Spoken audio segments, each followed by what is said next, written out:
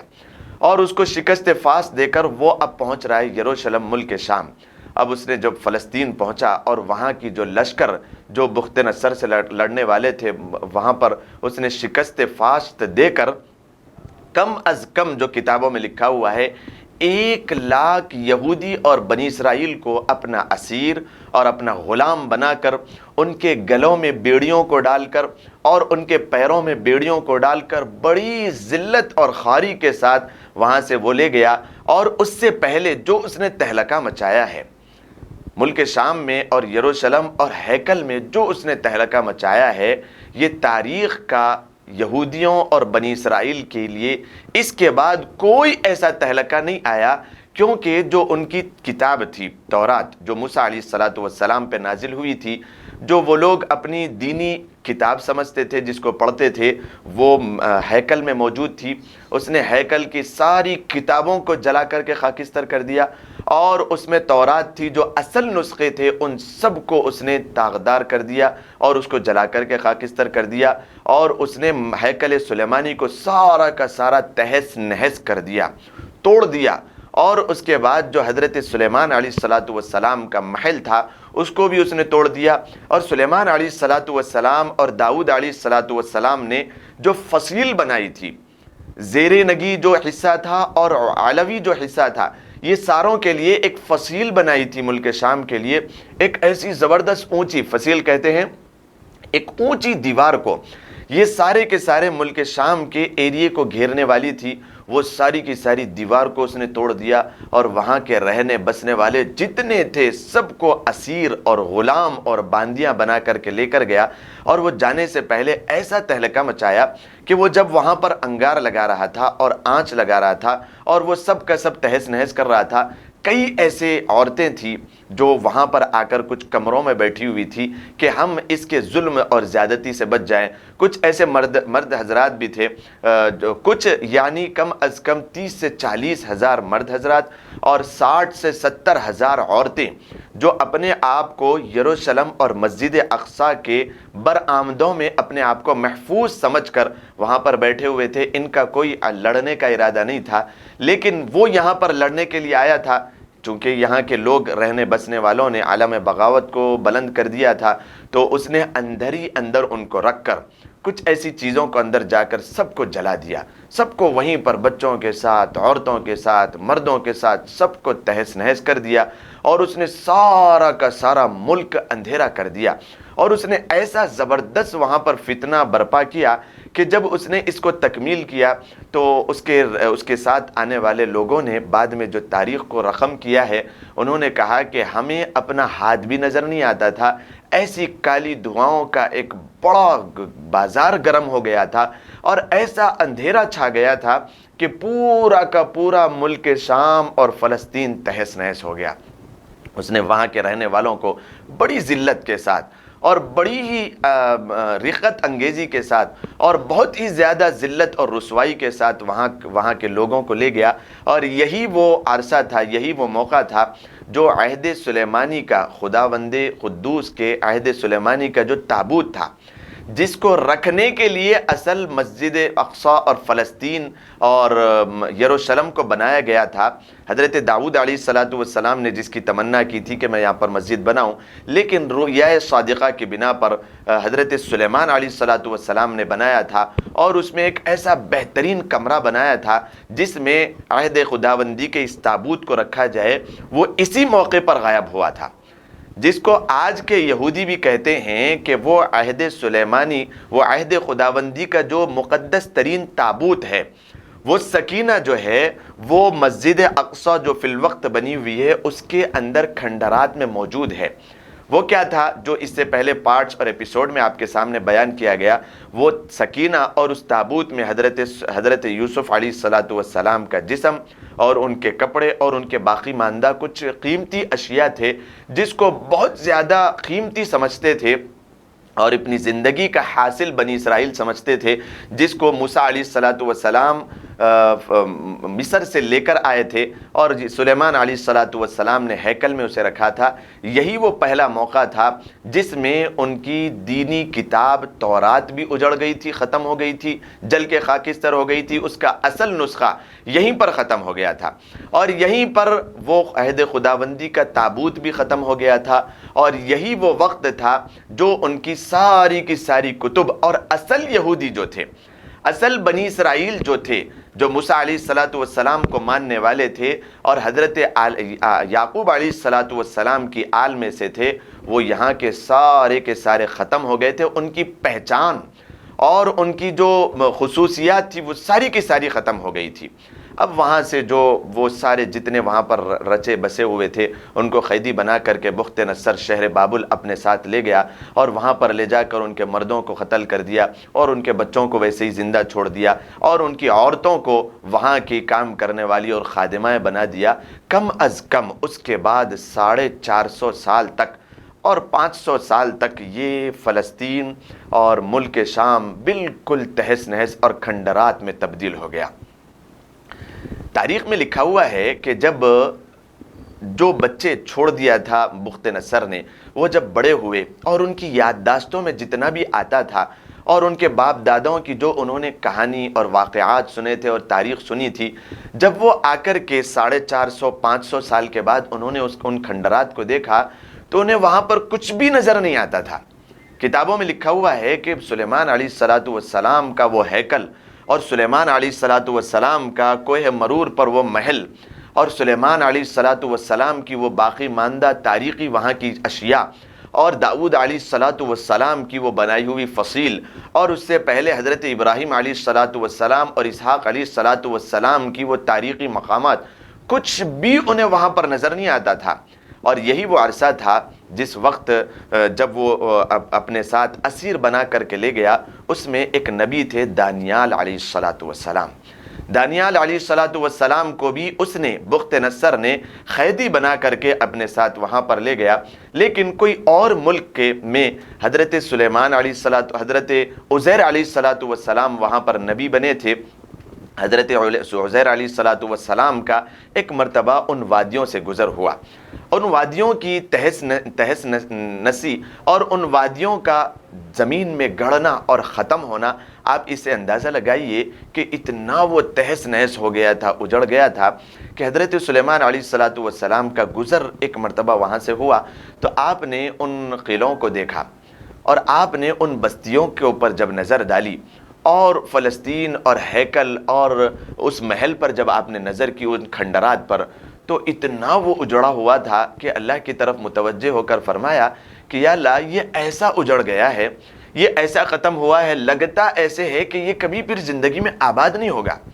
اتنا زیادہ وہ اجڑ گیا تھا اور تہس نہس ہو گیا تھا، لیکن اللہ تبارک و تعالی نے اپنی قدرت کا نمونہ اور عزیر علیہ الصلاۃ والسلام سے ایک معجزے کا اظہار کرنا تھا، اللہ تبارک و تعالی نے وہیں پر انہیں سلا دیا، وہ آرام کرنے پر مجبور ہو گئے۔ حضرت عزیر علیہ الصلاۃ والسلام وہیں پر لیٹ گئے اور آرام کرنے لگے۔ حضرت عزیر علیہ الصلاۃ والسلام جو آرام کرنا شروع کیے، 100 سال مکمل آپ نے وہیں پر آرام کیا۔ 100 سال کے بعد جب آپ کی نیند بیدار ہوئی، آپ جب نیند سے اٹھے تو آپ نے دیکھا کہ قرآن کریم میں 3 پارے میں سورہ بقرہ میں اللہ تبارک و تعالی ارشاد فرماتے ہیں، او کالذی مر علی قریۃ وہی خاویۃ علی عروشها قال انا یحیی هذه الله بعد موتها فاماته الله 100 عام ثم بعثه قال كم لبثت قال لبثت يوما او بعض يوم قال بل لبثت 100 عام فانظر الى طعامك وشرابك لم يتسنه وانظر، یہ پورا کا پورا رکوع قرآن کریم ارشاد فرماتا ہے ایک مرتبہ عزیر علیہ الصلاۃ والسلام کا گزر ہوا، انہوں نے اس طریقے سے اللہ تبارک و تعالیٰ کے حضور امید ظاہر کی کہ شاید یہ اب نہیں بن سکتا، اللہ تبارک و تعالیٰ نے اپنی قدرت کو دکھانے کے لیے انہیں سلا دیا۔ 100 سال کے بعد جب وہ اٹھے، ان سے پوچھا گیا قال کم لبثت، آپ کتنا سوئے؟ تو حضرت عزیر علیہ الصلاۃ والسلام سوچ کر فرمانے لگے کہ میں شاید 1 دن یا آدھا دن سویا، چونکہ جب آپ آرام کرنے لگے تو ظہر کا وقت تھا، جب آپ اٹھے تو عصر کا وقت تھا، 100 سال بیچ میں گزر گئے، ان کو پتہ نہیں تھا۔ اللہ تبارک و تعالیٰ نے کہا کہ 100 سال تک عزیر تم سوتے رہے، دیکھو اپنے کھانے کی طرف، تو اللہ تبارک و تعالیٰ کی قدرت سے اللہ تبارک و تعالیٰ نے کھانے کو جیسا وہ اپنا ٹفن لے کر آئے تھے تر و تازہ ویسی باقی تھا.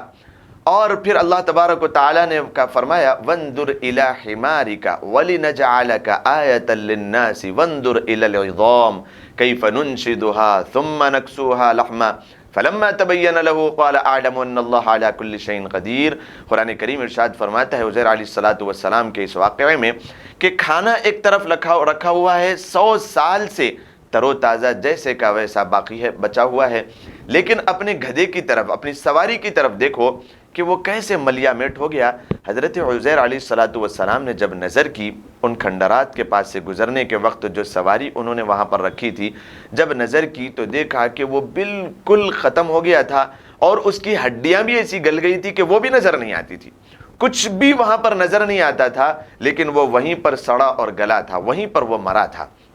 اللہ تبارک و تعالیٰ نے فرمایا انظر الی العظام کیف ننشدها کہ اس کی ہڈیوں کی طرف دیکھو کہ ہم کیسے اسے پروان چڑھاتے ہیں. دیکھتے ہی دیکھتے وہ جیسا سڑا گلا تھا زمین میں ویسے ہی اٹھنے لگا. پہلے ہڈیاں اس کی کھڑی ہوئی، اس کے اوپر گوشت پوچھ لگا، پھر اس کے اوپر اس کا چہرہ لگا اور اس کے پیر بنے، اس طریقے سے وہ پھر کھڑا ہو گیا. اللہ تبارک و تعالیٰ نے فرمایا کہ ہم اپنی نشانیوں کو اس طریقے سے بیان کرتے ہیں. اللہ تبارک و تعالیٰ ہر چیز پر قدرت رکھنے والا ہے، عقل مندوں کے لیے اس میں نشانیاں ہیں. پھر حضرت عزیر علیہ السلام ان بستیوں کی طرف دیکھے تو جب آپ نے ایک امید ظاہر کی تھی، آپ نے کہا تھا کہ شاید یہ یہاں پر پھر آئندہ کبھی زندگی میں قیامت تک بسیں گے یا نہیں بسیں گے، لیکن آپ نے جب نظر کی تو وہ بہترین سجے ہوئے، اور پھر اللہ تبارک و تعالیٰ نے ان بستیوں کو پھر سے زندہ کر دیا تھا، پھر سے رونما کر دیا تھا. وہاں پر لوگ آ کے بس چکے تھے اور وہاں پر ہریالیاں اور بھریالیاں اپنے کھنڈرات پھر سے جو ہے نا مکمل ہو چکے تھے. حضرت عزیر علیہ السلام کا یہ واقعہ بھی ان 450 سال کے بیچ کا ہے جب اللہ تبارک و تعالیٰ نے بخت نصر کے ذریعے اس کو سارا کا سارا تہس نہس کر دیا تھا. انشاءاللہ اس کے آگے کی تفصیل آئندہ ایپیسوڈ میں آپ کے سامنے بیان کیا جائے گا. السلام علیکم ورحمۃ اللہ وبرکاتہ. أشرقت نفسي بنور من فؤادي حينما رددت يا رب العباد وانتشت روحي وصار الدمع وانتشت روحي وصار